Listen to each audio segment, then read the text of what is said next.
السلام عليكم ورحمة الله وبركاته. الحمد لله نحمده ونستعينه ونستغفره ونعوذ بالله من شرور أنفسنا ومن سيئات أعمالنا. من يهده الله فلا مضل له ومن يضلل الله فلا هادي له. وأشهد أن لا إله إلا الله وحده لا شريك له وأشهد أن محمدا عبده ورسوله أرسله بالحق بشيرا ونذيرا وداعيا إلى الله بإذنه سراجا منيرا. فقد قال الله تعالى في كلامه المجيد والفرقان الحميد. أعوذ بالله من الشيطان الرجيم. كل نفس ذائقة الموت وإنما توفون أجوركم يوم القيامة فمن زحزح عن النار وأدخل الجنة فقد فاز وما الحياة الدنيا إلا متاع الغرور. وقال رسول الله صلى الله عليه وسلم عن أبي هريرة رضي الله تعالى عنه قال قال رسول الله صلى الله عليه وسلم الدنيا سجن المؤمن وجنة الكافر. رواه مسلم. আলহামদুলিল্লাহ, যাবতীয় প্রশংসা যাবতীয় গুণগান সেই মহান আল্লাহ তাআলার দরবারে লাখ কোটি দরুদ ও সুজুদ পেশ করছি যে আল্লাহ সুবহানাহু ওয়া তাআলা আমাকে আপনাকে বিভিন্ন কর্মব্যস্ততার মধ্যে হতে সেই আল্লাহ তাআলা তার ঘরে আসার এবং বসার তৌফিক দান করেছেন।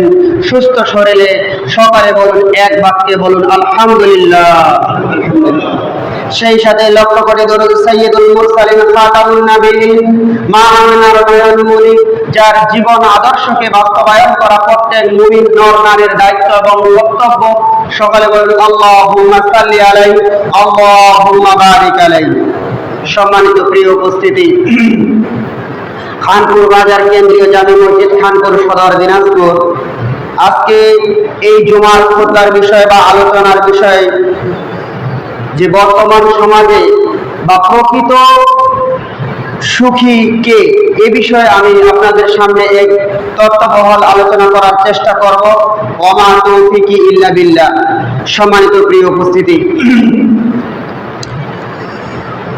সকল মানুষ খুশি হতে চায়, এর জন্য পরিশ্রম করে। এই সুখের জন্য, সুখের সন্ধানের জন্য মানুষ পুঁজি তৈরি করে এবং কি শান্তির আধার তারা রচনা করে, সুখের নীড় তারা তৈরি করে। কিন্তু কি তারা প্রকৃত সুখী হতে পারে? প্রকৃত সুখী হতে পারে না। একজন মুমিন তার ঈমানের মাঝে সুখ খুঁজে, একজন কাফের তার কুফরের মাঝে সুখ খোঁজে, একজন মাতাল তার মদ খাওয়ার মাধ্যমে সে শান্তি খোঁজে, একজন বেবিচারকারী তার বেবিচারের মাধ্যমে সে শান্তি খোঁজে, সুখ খুঁজে, একজন অর্থ সম্পদওয়ালা তার অর্থের মধ্যে সুখ খুঁজে। অনুরূপভাবে একজন ভ্রমণকারী তার ভ্রমণের মাঝে সুখের আমেজ খুঁজে। আসলে কি তারা প্রকৃত সুখী হতে পারে? সুখ আসলে কি, এ বিষয়ে আমাদেরকে জানতে হবে। তাহলে প্রথমে একটা বিষয় জেনে নেই যে এই পৃথিবীতে কেউ পরিপূর্ণ সুখী হতে পারবে না। যাদেরকে আপনি জিজ্ঞাসিত করবেন বা আপনার চোখে যাদেরকে আপনি সুখী মানুষ মনে করেন, তাদেরকে জিজ্ঞাসা করবেন, ভাই আপনাকে তো আমি সুখী মনে করি, এখন আপনি কি আসলেই সুখী? তখন সে তার ব্যক্ত করবে, তার দুঃখের কথাগুলো ব্যক্ত করবে। কারণ যার টাকা পয়সা রয়েছে, যার টাকা পয়সা নেই, সে মনে করে যার টাকা পয়সা আছে সে আসলেই সুখী। কিন্তু যার টাকা পয়সা আছে অন্য দিক থেকে সে কোনো না কোনো দিক থেকে অসুখী সে বলবে। অনুরূপ ভাবে যে প্রতিবন্ধী, যে বিকলাঙ্গ, তাকে যদি আপনি বলেন যে ভাই আপনি কি সুখী, তখন সে বলবে যদি আমি স্বাভাবিক মানুষের মধ্যে চলতে পারতাম, স্বাভাবিক মানুষের মতো চলতে পারতাম, তাহলে সবচেয়ে বেশি আমি সুখী হতাম। তাহলে মূল কথা যেটা বোঝা যাচ্ছে, এই পৃথিবীতে কোনো মানুষ সুখী নয়, এই পৃথিবীতে কেউ সুখী হতে পারবে না। কারণ আল্লাহ সুবহানাহু ওয়া তাআলা পবিত্র কোরআনের মধ্যে বলছেন যে আপনি মনে করতে পারেন একজনের সম্পদ থাকতে পারে, সুস্থ থাকতে পারে, সবকিছু তার হতে পারে, কিন্তু কোনো না কোনো দিক থেকে সে অসুখী। আল্লাহ বলছেন কুল্লু নাফসিন যায়িকাতুল মাউত ওয়া ইন্নামা তুওয়াফাউনা উজুরাকুম ইয়াওমাল কিয়ামাহ ফামান যুহজিয়া আনিন নার ওয়া উদখিলাল জান্নাহ ফাকাদ ফাজ ওয়া মাল হায়াতুদ দুনিয়া ইল্লা মাতাউল গুরুর। আল্লাহ সুবহানাহু ওয়া তাআলা বলছেন যে যাদেরকে তুমি সুখী বলতেছো, এই সময়টা, এই জায়গাটা সুখের জায়গা নয়, এই পৃথিবীটা সুখের জায়গা নয়। কারণ আদম থেকে শুরু করে কিয়ামত পর্যন্ত কোনো মানুষ একসঙ্গে বসবাস করতে পারেনি। তারা ধারাবাহিকভাবে এসেছে, ধারাবাহিকভাবে চলে গেছে। তাহলে সুখ কোথায়? সুখ কোথায়? আপনি যদি মনে করি যে অমুক ভাই সুখী রয়েছে, কিন্তু দেখুন যে কিয়ামত পর্যন্ত আর যত মানুষ এসেছে তারা কি চিরস্থায়ী বা দীর্ঘস্থায়ী সময় ধরে কি থাকতে পেরেছে? থাকতে পারেনি। তাদেরকেও সময়ের পরিবর্তনে, কালের আবর্তনে তাদেরকেও দুনিয়া থেকে দূরে চলে যেতে হয়েছে। তারাও চলে গেছে, তাহলে তারাও সুখী নয়। যাদেরকে আমরা সুখী মনে করি তারাও সুখী নয়। তারপরে আল্লাহ সুবহানাহু ওয়া তাআলা বলছেন যে কিয়ামতের দিনে তাদের পূর্ণ প্রতিদান দেওয়া হবে। আপনি যাই করি না কেন, এই সময়টা আল্লাহ সুবহানাহু ওয়া তাআলা দিয়েছেন আমাদের জন্য জান্নাত সাজানোর জন্য। আপনি আমল করতেছেন, হক পথে আছেন, আমি হক পথে আছি, আমল করতেছি, আল্লাহর কথা মতো চলতেছি, তার মানে আমার আপনার জন্য জান্নাত সাজানো হচ্ছে। আমি খারাপ কাজ করতেছি, আমি মদ পান করতেছি, আমি জেনা ব্যভিচার করতেছি, আমি ঘুষ খাচ্ছি, অন্যায় করতেছি, অবিচার করতেছি, জুলুম করতেছি, মানুষকে অপমান অপদস্থ করতেছি, তার মানে আমার এই প্রত্যেকটা পাপ মিলে এক একটা জাহান্নামের ইন্ধন হিসেবে তৈরি হচ্ছে। আল্লাহ সবাইকে রক্ষা করুন, সকলে আল্লাহুম্মা আমিন। সম্মানিত উপস্থিতি, তাহলে বোঝা যাচ্ছে যে আমরা যাই করি না কেন, এই দুনিয়ার সামান্য সময়ের মধ্যে আল্লাহ সুবহানাহু ওয়া তাআলা এর পূর্ণ প্রতিদান আল্লাহ সুবহানাহু ওয়া তাআলা দিবেন। কারো প্রতিদান ভালো হতে পারে, কারো প্রতিদান খারাপ হতে পারে। যারা ভালো প্রতিদান পাবে আল্লাহ সুবহানাহু ওয়া তাআলা বলছেন তাদেরকে জান্নাতে পাঠানো হবে। ফাকাদ ফাজ, তারাই হলো সুখী ব্যক্তি, তারাই হলো সফল ব্যক্তি। ওমাল হায়াতুদ দুনিয়া ইল্লা মাতাউল গুরুর, এই দুনিয়াটা ধোঁকার সামগ্রী ছাড়া কিছুই নয়। এই পৃথিবীটা আপনাকে ধোঁকার মধ্যে ফেলবে। আপনি দেখেন আপনার আমার দুর্দশিতা কোথায়? আমার আপনার জন্য একজন মুমিনের তো দুর্দশিতা হবে সেই পরকালের দিকে, সে তাকিয়ে থাকবে জান্নাতের দিকে। এই দুনিয়াটা তার জন্য দুর্দশিতা নয়, কিন্তু আপনি এই দুনিয়াতে দুর্দশিতা মনে করতেছি যে যদি 20টা বছর, শুরুতেই একটা কথা বলেছি, কেউ এই দুনিয়াতে দেখেন যে কষ্ট স্বীকার করতেছে যাতে করে সে সুখের সামগ্রী সংগ্রহ করতে পারে। আজকে দেখা যাচ্ছে অনেক মানুষকে আপনি প্রশ্ন করবেন যে ভাই আপনি কেন হারাম খাচ্ছেন, আপনি কেন সুদ খাচ্ছেন, ঘুষ খাচ্ছেন, বা অন্যায় কাজগুলো কেন করতেছেন, অন্যায় সম্পদ কেন দখল করতেছেন? বলছে ভাই আজকে আমি এই কাজগুলো করতেছি আগামীকাল যেন সুখে খেতে পারি, সুখে থাকতে পারি, এই জন্য এই কাজগুলো করতেছি। এই দেখুন দুনিয়াতে কিছু সময় সে পাপ কাজ করতেছে, কিছু সময় সে অন্যায় কাজ করতেছে, কিছু সময় সে খারাপ কাজ করতেছে, উদ্দেশ্য একটা, বাকি সময়টা যেন আমি অতিবাহিত করে সুখে শান্তিতে করতে পারি। তুমি তো বেঁচে থাকবে, গ্যারান্টি কোথায়? আমি তো শুরুতেই বললাম যে প্রত্যেকটা মানুষ মৃত্যুর স্বাদ সাধন গ্রহণ করবে। আদম থেকে শুরু করে কিয়ামত পর্যন্ত যত মানুষ আসবে তারা ধীরে ধীরে প্রত্যেকটা মানুষ চলে গেছে, এই পৃথিবীতে কেউ নেই। তাহলে গ্যারান্টি কোথায়? এই জায়গাতে আমরা সুখের সামগ্রী করার জন্য আমি এবং আপনি কষ্ট স্বীকার করতেছি, কিন্তু আমাকে আপনাকে এই কুকর্মী হলে চলবে না। আমাকে আপনাকে একজন মুমিনের সবচেয়ে বেশি দূরদর্শিতা থাকতে হবে। দুনিয়াটা তার জন্য দূরদর্শিতা নয়, তার জন্য দূরদর্শিতা হলো পরকালের জান্নাত। তাকে জান্নাত হাসিল করার জন্য এই দুনিয়াটাকে তাকে পুঁজি হিসেবে তাকে ব্যবহার করতে হবে, এই দুনিয়াটাকে তার জান্নাত সাজাতে হবে। সম্মানিত প্রিয় উপস্থিতি, যে কথা বলছিলাম, তাহলে আসুন, তাহলে আমাদেরকে একটা বিষয় খেয়াল রাখতে হবে। তাহলে এই দুনিয়াতে আমাকে আপনাকে এই দুনিয়া ধোঁকার সামগ্রী ছাড়া কিছুই নয়।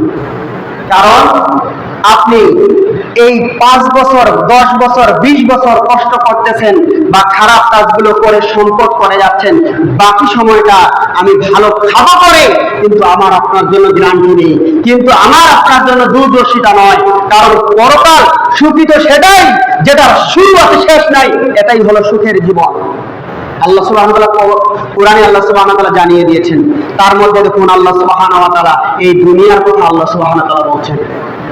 আমরা পাগল পারা হয়ে যাই, দুনিয়াতে হালাল হারাম নেই, শুধু সুখের জন্য আমি সুখে থাকবো, আমার সন্তান থাকবে, এই জন্য আমি আপনি সম্পদ করার জন্য অন্যায় ভাবে হালাল পন্থায় যদি হয়, দিনের জন্য যদি হয়, দিনের স্বার্থে যদি হয়, তাহলে আপনি করেন কোনো ক্ষতি নেই, এটা আপনার জন্য জান্নাতের পুঁজি হিসেবে দাঁড়াবে। কিন্তু হালাল নেই হারাম নেই সম্পদ আমি এবং আপনি উপার্জন করতেছি, একটাই উদ্দেশ্য, পরের সময়টুকু ভালো খাবো করে, কিন্তু এটা তো আমার সুখের জীবন নয়। আমাকে আপনাকে চিন্তা করতে হবে। আল্লাহ বারবার কোরআনে একটা কথা বলেন, আফালা তাতাফাক্কারুন, তোমরা কি চিন্তা করো না, তোমরা কি গবেষণা করো না? তোমাদেরকে বিবেক দেওয়া হয়েছে, তোমরা দুনিয়ার লাভ বুঝো, তোমরা দুনিয়ার লাভ বুঝো, তোমরা দুনিয়ার লাভ বুঝো, কিন্তু তোমরা কি পরকালের লাভ বুঝো না? পরকালে তোমার কি অবস্থা হবে, যেখানে সারা জীবন মানুষ থাকতে হবে, যেখানে শুরু আছে শেষ নেই। এই দুনিয়ার জীবন তো শুরু আছে শেষ আছে, কিন্তু একটা জীবন অতিবাহিত হবে যার শুরু আছে শেষ নাই। ওই জীবনটা তোমাকে আপনাকে তোমাকে আমাকে সাজাতে হবে। তাহলে কোন কাজ করতে হবে? আমি আপনি দুনিয়াতে এসে আল্লাহ টাকা আসো হাত্তা যুরতুমুন মাকাবির, আল্লাহ সুবহানাহু ওয়া তাআলা বলছেন যে আমাকে আপনাকে মেঘাচ্ছন্ন করে দিয়েছে দুনিয়া আসক্তি, দুনিয়ার ধন সম্পদ আমাকে আপনাকে মেঘাচ্ছন্ন করে দিয়েছে। যেমনি ভাবে যে আসমানটাকে দেখা যায় না, যখন বৃষ্টির পূর্ব মুহূর্তে এসে যায় তখন আসমানকে আপনি খুঁজে পাবেন না, চারদিকে মেঘ আর মেঘ। আমার আপনার কি মনে হয় যে এই মেঘটাই চিরদিন থাকবে? না, যখন বৃষ্টি হয়ে যায় তখন ওই মেঘটা সরে যায়।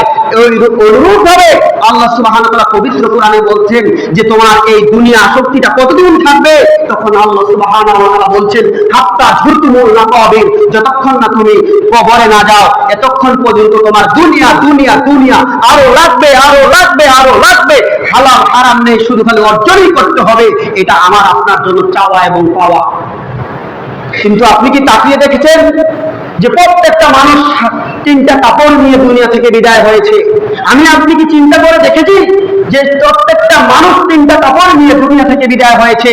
তাহলে কি অবস্থা হবে? ওই কাপড়ের কি আমার আপনার জন্য পকেট রয়েছে? আমি কি আপনি সোনাদানা নিতে যাব? আমি আপনি কি টাকা পয়সা নিয়ে যেতে পারবো? কোনো কিছু নিয়ে যেতে পারবো না, একমাত্র শুধু আমাকে শুধু শরীরটুকু নিয়ে যেতে হবে। আল্লাহ রাসূল সাল্লাল্লাহু আলাইহি ওয়াসাল্লাম বলছেন, শুনে রেখো হে আমার উম্মতেরা, শুনে রেখো হে আমার সাহাবারা, তোমরা শুনে রেখো, মানুষ মারা গেলে 3টা জিনিস যায়, 2টা জিনিস ফেরত আসে, একটা জিনিস থেকে যায়। এক, আল্লাহ রাসূল সাল্লাল্লাহু আলাইহি ওয়াসাল্লাম বলছেন তোমার সম্পদ তোমার কবর পর্যন্ত যাবে। কিভাবে? আপনার জৌলস ছিল, আপনার টাকা পয়সা ছিল, আপনার অনেক লোক হয়েছে, জানাজা পর্যন্ত গেছে, ফিরে এসেছে। 2, আল্লাহ রাসূল সাল্লাল্লাহু আলাইহি ওয়াসাল্লাম বলছেন দেখো তোমার সন্তানাদি কবর পর্যন্ত যাবে। আমার বাবা মারা গেছে, আমাকে দাফন কার্য সম্পাদন করতে হবে, আর কবর পর্যন্ত যাবে। তারপরে তারা ফিরে আসবে। আল্লাহ রাসূল বলছেন 3, সেটা হলো কি? তোমার আমল তোমার সঙ্গে চলে যাবে। সকালে বলুন আল্লাহ সুবহানাহু ওয়া তাআলা আমাদেরকে কবুল করুক আমল নিয়ে যাওয়া, আল্লাহুম্মা আমিন। সম্মানিত প্রিয় উপস্থিতি, দেখুন 3 নম্বরটা কি? আমল তোমার জন্য যাবে। তাহলে এই দুনিয়াতে যাই কিছু করি না কেন, যদি হারাম পন্থায় করি কোনো কিছু আমার জন্য যাবে না, কিন্তু যদি হালাল পন্থায় করি, দিনের জন্য করি, যদি আমি আমার জন্য যদি করি, তাহলে আমরা তো মনে করি যে আমি আমার জন্য যদি করতে পারি সবচেয়ে বেশি সে সার্থক। আমি নামাজ পড়ি না, আমি যাকাত দেই না, আমি হজ করি না, আমি পর্দা করি না, আমি ইসলামের কথা মানি না, সেটা হতে পারে। বিভিন্ন মত হতে পারে, বিভিন্ন পরিবারের মানুষ হতে পারে, কিন্তু আমাকে চিন্তা করতে হবে যে এই কাজগুলো যে করতে পারি না, আমার জন্য আমি কতটুকু করতেছি, এই বিষয়টা খেয়াল করতে হবে। সম্মানিত প্রিয় উপস্থিতি, যে কথা বলছিলাম, তাহলে এই যে আমার আপনার জন্য কবর পর্যন্ত আমার আপনার জন্য তখন আমাদের খেয়াল পড়ে যাবে, কবরে গেলে আমরা ফিরে আসতে পারবো না। সম্মানিত প্রিয় উপস্থিতি, একটা বিষয় খেয়াল রাখেন যে ওষুধ কিন্তু তিতো হলেও মানুষ কিন্তু ওষুধ সেবন করে, কারণ একটাই কারণ ওষুধ সেবন করে যে আমি আগামীকাল সুস্থ হব। আমার চিন্তাধারা আছে যে ওই ওষুধের মাধ্যমে আল্লাহ তাআলা আমাকে সুস্থ করে রাখবেন, এই জন্য তিতো হলে ওষুধ পান করে। জীবন বাঁচানোর জন্য ইনসুলিন নেয়, জীবন বাঁচানোর জন্য ডায়ালিসিস করে, আরো কত কত কষ্ট কাজগুলো করে, যে এই কাজগুলো একটা কারণেই করে যে আগামী দিন আমি যেন সুস্থ হতে পারি। এই জন্য আমাকে এই দুনিয়াতে আমার জেল হতে পারে, আমার জুলুম হতে পারে, আমার মর্যাদা থাকতে না পারে, আমার টাকা পয়সা না থাকতে পারে, আমার অর্থ করি না থাকতে পারে, আমাকে মানুষ নির্যাতন করতে পারে, কারাবদ্ধ করতে পারে, হক কথা থেকে আমাকে সরাতে পারে, কিন্তু একটাই উদ্দেশ্য যে আমার জন্য জান্নাত কেউ আটকাতে পারবে না। আমি দুনিয়াতে কাজগুলো করব একটা উদ্দেশ্যে, যে দুনিয়াটা ওষুধ যেমন তিতো হলো ওষুধ পান করতে হয়, এই দুনিয়ার সামান্য সময় আমি পাপ কাজ করব একটা উদ্দেশ্যে, সামান্য সময় আমি কষ্টগুলো করব একটা উদ্দেশ্যে, যেন দুনিয়াতে পরকালে যেন আমি দুনিয়ায় কষ্ট করে পরকালে জান্নাত পাই। সম্মানিত প্রিয় উপস্থিতি, কারণ আসলেই যে পরিপূর্ণ সুখের জায়গা যে জান্নাত ছাড়া কিছুই নয়। দেখুন আল্লাহ সুবহানাহু ওয়া তাআলা কি বলছেন পবিত্র কোরআনে। আল্লাহ সুবহানাহু ওয়া তাআলা বলছেন, ওয়াবাশশিরিল্লাযীনা আমানু ওয়া আমিলুস সালিহাতি আন্না লাহুম জান্নাতুন তাজরি মিন তাহতিহাল আনহার কুল্লামা রুযিকু মিনহা মিন সামারাতির রিজকা ক্বালু হাযাল্লাযী রুযিকনা মিন ক্বাবলু ওয়া উতু বিহি মুতাশাবিহা ওয়া লাহুম ফিহা আজওয়াজুন মুতাহহারাতুন ওয়া হুম ফিহা খালিদুন। আল্লাহ সুবহানাহু ওয়া তাআলা কি বলছেন দেখুন। আল্লাহ সুবহানাহু ওয়া তাআলা বলছেন, সুসংবাদ দিচ্ছেন যারা মুমিন, যারা সৎ আমল করে, সৎ আমল বাস্তবায়ন করে, এদের কথা আল্লাহ সুবহানাহু ওয়া তাআলা বলছেন যে তাদেরকে আল্লাহ সুবহানাহু ওয়া তাআলা কি করবেন। আল্লাহ সুবহানাহু ওয়া তাআলা তাদের জন্য জান্নাতে রিজিকের ব্যবস্থা করবেন, ফল ফলাদির ব্যবস্থা করবেন। সকলে বলুন সুবহানাল্লাহ। শুধু তাই নয়, আল্লাহ বলছে জান্নাতটা কেমন, তার নিজ দিক দিয়ে নদী প্রবাহিত হবে, নহর প্রবাহিত হবে। তারপরে আরো বলছেন যে এই নিয়ামতগুলো তো থাকবে এবং পবিত্র নারী পাবে। তুমি তো দুনিয়া যে নারীর পিছনে ছুটো, ও যুবক ভাইরা, তোমাকে আমি বলতে চাই, তুমি যে নারীর সঙ্গে জেনা করো, তুমি যার সঙ্গে পাপ করো, রাতে বিরাতে তুমি কথা বলো, তুমি খেয়াল করে রাখো, এই নারী তোমার জন্য জীবনে ধ্বংস নিয়ে আসবে। এই নারী বিবাহ হলে তুমি শান্তিতে থাকতে পারবে না, কারণ সে তো তোমার চরিত্র সম্পর্কে জানে। এটা তো দুনিয়ার নারী, তোমাকে সুযোগ পেলে তোমাকে ফাঁসাবে, দুনিয়ার নারী সুযোগ পেলে তোমাকে হত্যা করবে। মিডিয়াগুলো খুললেই আমরা দেখতে পাই, নিউজগুলো করলেই আমরা দেখতে পাই যে এই ছলনাময়ী নারী তোমাকে কতটা খারাপ কাজে নিয়ে যাচ্ছে। তারপরও তুমি এই দুনিয়ার নারীর জন্য হারাম পন্থায় পাগল হয়ে যাচ্ছ। একটা বিষয় খেয়াল রাখতে হবে, আল্লাহ তাআলা আমাকে আপনাকে ওই জান্নাতে যে নারী দিবেন সেটা সবচেয়ে বেশি পবিত্র। সকালে বলেন সুবহানাল্লাহ। শুধু তাই নয়, শেষের কথাটা দেখুন, খালিদিনা। আল্লাহ সুবহানাহু ওয়া তাআলা জান্নাত তো সেটাই যেটা আমার আপনার জন্য চিরস্থায়ী। দুনিয়াতে তো ক্ষণস্থায়ী, দুনিয়াতে কেউ চিরস্থায়ী থাকতে পারবে না, সবাই চলে গেছে। যুগে যুগে যারাই এসেছে দাপট দেখিয়েছে, ক্ষমতা চালিয়েছে, আমরা কি ইতিহাস ভুলে গেছি? সেই ইতিহাস চলে গেছে, উমাইয়া খেলাফতের ইতিহাস চলে গেছে, আব্বাসিয়া খেলাফতের ইতিহাস চলে গেছে, ওসমানিয়া খেলাফতের ইতিহাস চলে গেছে। যুগে যুগে যত ইতিহাস চলে গেছে, যে ভারত উপমহাদেশে সম্রাট বাবর তারাও ধ্বংস হয়ে গেছে, ইংরেজরা তারাও ধ্বংস হয়ে গেছে। যুগে যুগে যত ক্ষমতাসীন ছিল প্রত্যেকটাই ধ্বংস হয়ে গেছে। এটা তো দুনিয়ার নীতি, কিন্তু জান্নাতটা কেমন? জান্নাত হলো সুখের জায়গা। জান্নাতটা কেমন? জান্নাতটা চিরস্থায়ী বসবাসের জায়গা। জান্নাতটা কেমন? যেটা পেলে মানুষের আর কিছু নেই। কারণ যে জান্নাত যখন মানুষ যাবে, যার শুরু আছে শেষ নেই, এর থেকে আর কি বড় কিছু হতে পারে? আমি আপনাকে আগেই বললাম, ওষুধ তেতো হলেও আগামী দিন আপনার আমার জন্য সুখের জন্য এই তেতো ওষুধটাকে পান করতে হয়। এই জন্য দুনিয়াটা কষ্ট হলেও, দুনিয়াতে থাকতে হলেও হারাম পন্থায় অর্জন করতে হলেও, হারাম পন্থাকে বর্জন করতে হলেও, হালাল পন্থা উপার্জন করতে হলেও কষ্ট হতে পারে, মাথার ঘাম পায়ে পড়তে পারে, মানুষের কথা শুনতে হতে পারে, জেল হতে পারে, জুলুম হতে পারে, অন্যায় হতে পারে, অত্যাচার হতে পারে। তারপরেও আমাকে আপনাকে ওই জান্নাতের কথা খেয়াল রাখতে হবে। দেখবেন যে দুনিয়াতে, যে আমরা কেউ দুনিয়াতে সুখী না, তবে ওই মানুষটা সুখী যে মানুষটা জান্নাতের যাওয়ার আমলগুলো করে। কারণ সে দুনিয়াতে সুখ পায় না ঠিকই, কিন্তু এই জান্নাতি কাজ করার জন্য তার এই দুনিয়াতে জান্নাতের ফ্লেভার পায়। সকলে বলুন সুবহানাল্লাহ। এটা হলো আন্তরিক শান্তি, এটা হলো আত্মার শান্তি, এটা হলো আত্মা দিয়ে আপনার যে শরীরটা যে আত্মার উপর গড়ে আছে, এই আত্মাটা আপনার আমার তৃপ্ত হবে। যখন জান্নাতের কোনো আমল করতে পারবো তখন কষ্টটা কষ্ট মনে হবে না। যেমন খাব্বাব রাদিয়াল্লাহু তাআলা আনহুকে যখন কাস্টে ঝুলানো হলো, তাকে যখন ফাঁসি দেওয়া হলো, খাব্বাব রাদিয়াল্লাহু তাআলা হাসতে হাসতে জীবন দিলেন। যেমন সুমাইয়া রাদিয়াল্লাহু তাআলা আনহা তিনিও জীবন দিলেন। যখন তাকে আবু জেহেলের মতো, উদ্বার মতো, সাইবার মতো তাকে কি করলো, তাকে তার লজ্জাস্থান বরাবর বল্লম দিয়ে তাকে হত্যা করে ফেললো। তারপরেও সে ওই আল্লাহর দিকে তাকিয়ে জান্নাতের জন্য আশা করে, ওই জান্নাতের জন্য, তাদের জন্য জান্নাত দুনিয়াতে ওয়াজিব হওয়ার জন্য তারা এই মৃত্যুটাকে তারা আনন্দ চিত্তে বরণ করে নিয়েছে। সকলে বলুন সুবহানাল্লাহ। এই দুনিয়াতেও আমি এবং আপনি যদি পরকালের জন্য, হয়তোবা আমার পরিবার আমার বিরোধিতা করতে পারে, হয়তোবা আমার বাবাও বিরোধিতা করতে পারে, আমার মাও বিরোধিতা করতে পারে, গ্রামের লোক বিরোধিতা করতে পারে, আমার বাড়ির লোক বিরোধিতা করতে পারে, করবে, স্বাভাবিক। আপনি হক পথে থাকলে, আপনি হক বাস্তবায়ন করলে আপনাকে নিয়ে টিটকারি করবে, মজা করবে, সবকিছু করবে, কিন্তু একটাই শুধু আমার জায়গা, সেই আল্লাহ সুবহানাহু ওয়া তাআলার কাছে। রাতের অন্ধকারে যখন আপনি সালাতের মধ্যে দাঁড়িয়ে যাবেন, সেই আল্লাহ সুবহানাহু ওয়া তাআলা আপনার কথা শুনবে। আর কিয়ামতের দিনে আল্লাহ সুবহানাহু ওয়া তাআলা বিনা হিসেবে আমাকে আপনাকে যখন জান্নাত দিবে, সবচেয়ে বেশি এটা খুশির বিষয় ছাড়া কিছুই হতে পারে না। সম্মানিত প্রিয় উপস্থিতি, যে কথা বলছিলাম, তাই আসুন আল্লাহ রাসূল সাল্লাল্লাহু আলাইহি ওয়াসাল্লাম মুমিনের জীবনটা কেমন হবে আল্লাহ রাসূল সাল্লাল্লাহু আলাইহি ওয়াসাল্লাম বলে দিয়েছেন।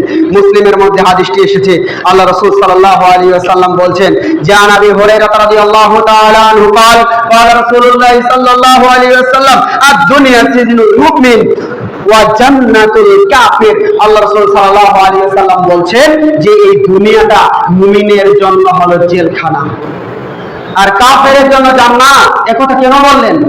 কারণ মুমিন চাইলেও সব কাজ করতে পারে না, মুমিন চাইলেও সে ফজরের সময় ঘুমিয়ে থাকতে পারে না, মুমিন চাইলে সে হারাম খেতে পারে না, মুমিন চাইলে সে মানুষের মতন ৮-১০টা মানুষের মতো সমাজকে পরিচালনা করতে পারে না, সমাজে চলতে পারে না। এই জন্য তাদেরকে মর্যাদা দেয় না। অনেক মানুষ বলে যে তোমরা পিছনে আছো কেন? কারণ এরা জানে যে সাধারণ মানুষ তো তারা মনে করে আমরা দূরদর্শিতা, আমরা সব কাজে বড় বড় কাজে যাচ্ছি, আপনারা পিছনে আছেন কেন?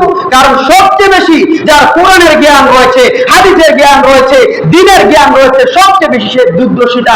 কারণ জানে এই কাজগুলোতে গেলে আমরা টিকে থাকতে পারবো না। আমরা ইতিহাস আমাদেরকে সাক্ষ্য দেয়, যারাই এই কাজগুলোতে গেছে নিজেরা সতর্ক করতে গিয়ে নিজেরাই তার মধ্যে ফেসে গেছে। এই জন্য পরিবেশটাকে আগে নিজের থেকে, গোড়া থেকে পরিবর্তন করতে হবে। আপনি মনে করেন যে আমি শুধু একমাত্র গিয়ে সংসদটাকে পরিবর্তন করতে পারবো, কোশ্চিনকাল সম্ভব না। কারণ পুরো বিষয়টা আমাদের জন্য ধূম্রজালে পরিণত করে দিয়েছে প্রত্যেকটা জায়গায়। এই জন্য পরিবার থেকে ঠিক করতে হবে। পরিবার ঠিক হলে সমাজ ঠিক, সমাজ ঠিক হলে রাষ্ট্র ঠিক, রাষ্ট্র ঠিক হলে প্রত্যেকটা মানুষ ঠিক হয়ে যাবে। সম্মানিত প্রিয় উপস্থিতি, যে কথা আপনাদের সামনে বলছিলাম, তাহলে আমরা আরেকটা বিষয় খেয়াল করি যে আমরা মনে করি যে ১ নম্বর হলো যে ধন বা সম্পদ থাকলে মানে সবচেয়ে বেশি আমরা সুখী হতে পারবো। কারণ কোরআন আমাদেরকে সাক্ষী দেয়। আপনি কোরআন নিয়ে একটু চিন্তা ভাবনা করুন, কোরআনে আল্লাহ সুবহানাহু ওয়া তাআলা সেই কারণের কথা তুলে ধরেছেন। কেন সবচেয়ে বেশি পৃথিবীতে যে সম্পদ ছিল বা সম্পদ যে কোরআনে যে তুলে ধরা হয়েছে কারণের ছিল, এত সম্পদ ছিল, সে কথা আল্লাহ সুবহানাহু ওয়া তাআলা কারণের কথা আল্লাহ সুবহানাহু ওয়া তাআলা তুলে ধরেছেন।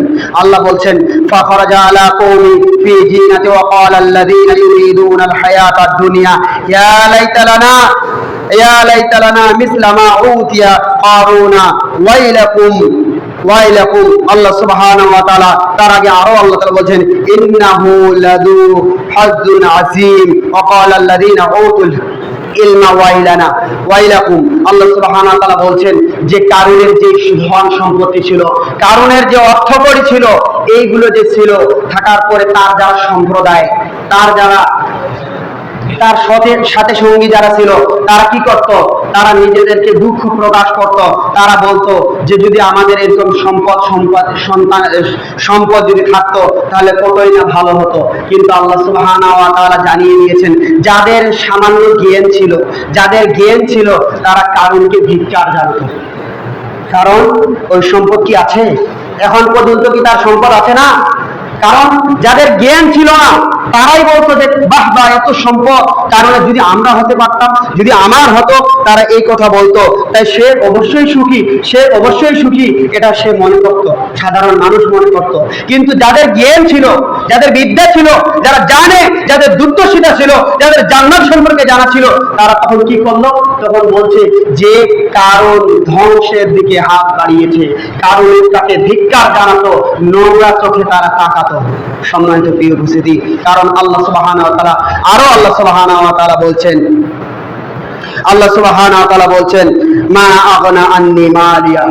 কিয়ামতের দিনে কিছু কিছু লোক আফসোস করে বলবে আমার তো সম্পদ কোনো কাজে আসলো না, আজকে সম্পদ তো আমার কোনো কাজে আসলো না, যে সম্পদ করে রাখলাম, অন্যায় ভাবে হারাম ভাবে উপার্জন করে রাখলাম, এটা তো আজকে আমার কোনো কাজে লাগলো না। শুধু হুতাশ আর হুতাশ, হায় হুতাশ করে তারা সেই দিন পার করবেন। কারণ আমরা একটা ইতিহাস পড়েছি যে গ্রিসের এক নারী ছিল, যে নারী তার বাবার এত সম্পত্তি ছিল, $500 কোটি তার সম্পত্তি ছিল, এবং কি একটা দ্বীপের সে মালিক ছিল।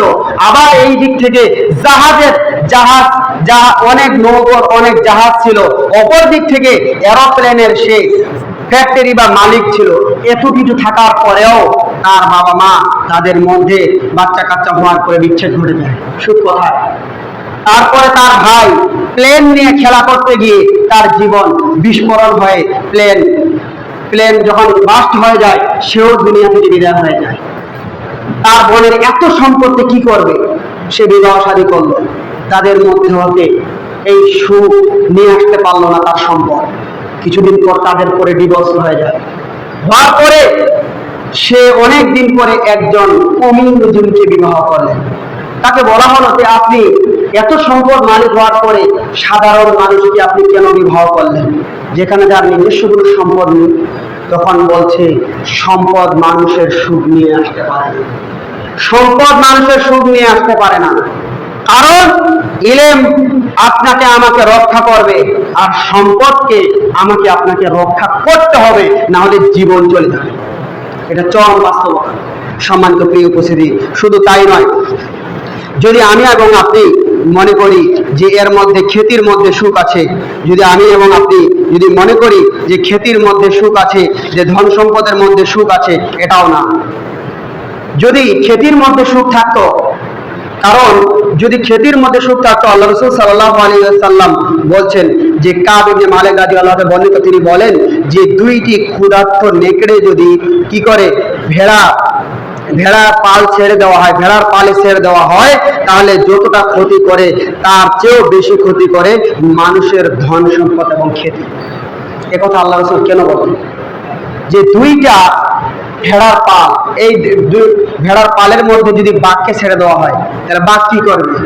ভেড়ার পালকে কি সে চুমা দেবে? না, সেটাকে কি করবে? সে খেয়ে ফেলবে।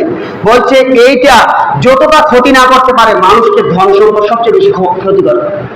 বাস্তবতা চরম। আপনি খেয়াল করুন, যাদের এই সমাজের মধ্যে অর্থকড়ি হয়েছে, টাকা পয়সা হয়েছে, সে শিরিক করতে, কুফরি করতে সে দ্বিধাবোধ করে না, সে মানুষকে মানুষই মনে করে না, তুচ্ছ তাচ্ছিল্য করে। দুইটা কারণে, একটা হলো খ্যাতি আর একটা হলো সম্পদ।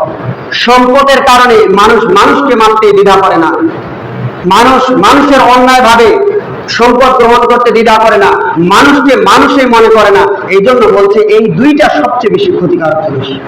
আপনি তাকিয়ে দেখবেন, সমাজের সাথে মিলিয়ে দেখবেন। কারণ আমাদের মধ্যে বর্তমান প্রেক্ষাপটে সংসদে কি ঘটতেছেন, যারা আকলবান বুঝতে পারবেন ক্ষমতা কি জিনিস করতেছে কি, এটাই আমাদের বাস্তবতা। শুধু এতটুকু টাচ দিয়ে গেলাম, যারা বুদ্ধিমান তাদের মাথায় বুঝে নেবেন। সম্মানিত প্রিয় উপস্থিতি, যে কথা বলছিলাম, তাহলে জোশ খ্যাতি যদি মানুষের সবচেয়ে কল্যাণ নিয়ে আসতে পারতো, তাহলে আমরা সেই ম্যাগাজিনের পত্রিকাগুলো খুললে আমরা পাইতাম না যে সবচেয়ে বেশি ধনী সুইসাইড করেছে, সবচেয়ে বড় গায়ক সুইসাইড করেছে, সবচেয়ে বেশি গায়িকা সে আত্মহত্যা করেছে, এই জিনিসগুলো আমরা পেতাম না। তাহলে বোঝা যাচ্ছে খ্যাতি জোশ মানুষের জন্য সুখ নিয়ে আসতে পারে। সম্মানিত প্রিয় উপস্থিতি, শুধু তাই নয় যে মানুষের ডিগ্রিও মানুষের সুখের জিনিস নিয়ে আসতে পারে না। আপনি ডিগ্রি অর্জন করেছেন, আপনার এই ডিগ্রি, যাদের বড় বড় ডিগ্রি আছে তারা কি প্রকৃত সুখী হতে পারে? এই সুখ তাদের ডিগ্রিও নিয়ে আসতে পারে না। কারণ তারা শিক্ষিত সত্য, কিন্তু তাদের এই সুখ তাদের নিয়ে আসতে পারে না। ম্যাগাজিনের মধ্যে এসেছে একজন অনেক বড় ডাক্তার নেই, তাকে বলা হলো যে আপনি কি সুখী আছেন? বলছে না, আমি সুখী নেই। কেন সুখী নেই? বলছে আমি লেখাপড়া করতে গিয়ে আমার জীবনটা অনেকটা বড় অতিবাহিত করে ফেলেছি, এখন এমন এক দ্বার প্রান্তে পৌঁছে গেছি যে সময় আমাকে বিবাহ করার মতো মানুষ খুঁজে পাওয়া যায় না। কারণ একটা মানুষের নারীর তার সন্তানও প্রয়োজন রয়েছে, যে এমন একটা সময় আমার উপনীত হয়েছে, আমাকে কেউ, আমার জোশ আছে, আমার খ্যাতি আছে, সবকিছু আছে, কিন্তু আমাকে কেউ গ্রহণ করতে পারে না। তার মানে তার ডিগ্রি তার কাছে বলে হয়ে গেছে। তাহলে এটাও সুখ নিয়ে আসতে পারে না। তাহলে সুখ মানুষের আত্মার সুখ সবচেয়ে বড় সুখ, আত্মার সুখ সবচেয়ে বড় সুখ। যদি আপনার আত্মা সুখী থাকে তাহলে পুরো মানুষটা আপনি সুখী। যদি আত্মা যদি আপনার মরে যায় তাহলে পুরো মানুষটা আপনি মরে যাবেন। দেখবেন যে মানুষগুলো যুদ্ধের ক্ষেত্রে যখন মানুষকে ভীতি দেখা যায় তখন ওই যুদ্ধে বিজয় লাভ করে, ইতিহাস দেখেন, কারণ তার আত্মার উপরে অ্যাটাক করা হয়। যখন দেখেন ইসলামের যুদ্ধগুলো বা স্বাভাবিক যুদ্ধগুলো কাউকে ভয় ঢুকিয়ে দেওয়া হয়েছে, বা আপনিও যখন ভয় পান, রাতের অন্ধকারে চলেন, হতে পারে সাপ, হতে পারে জিনের ভয় যখন আপনি পান, আপনি বড় মানুষটা, 3.5 হাত মানুষটা, মোটা সোটা মানুষটা, আপনি বুকে হাত দেন, বুকে থুতু দেওয়া শুরু করেন।